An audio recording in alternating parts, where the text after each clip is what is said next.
নমস্কাৰ। আজি পুনৰ এটি কবিতা আবৃত্তি কৰিবলৈ লৈছোঁ।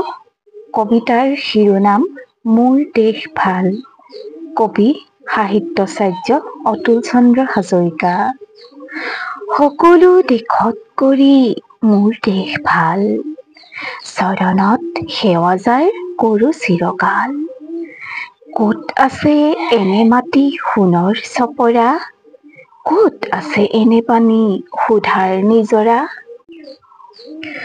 ক'ত আছে এনে ধান এই ধৰণীত, ক'ত আছে এনে ধন হাবি বননিত, ক'ত আছে এনে পলু এৰী মুগা পাট, ক'ত আছে এনে পক্ষী অমাতৰ মাত, ক'ত আছে এনে ফুল ফুলে বাৰ মাহ, ক'ত আছে এনে ফল দেখিলে উলাহ, ক'ত আছে এনে ঠাই সৰগ ফুলনি, ক'ত আছে এনে আই সোণৰ গোসানী, ভাই ভনী মিলি য'ত থাকোঁ চিৰকাল, সকলো দেশত কৰি মোৰ দেশ ভাল।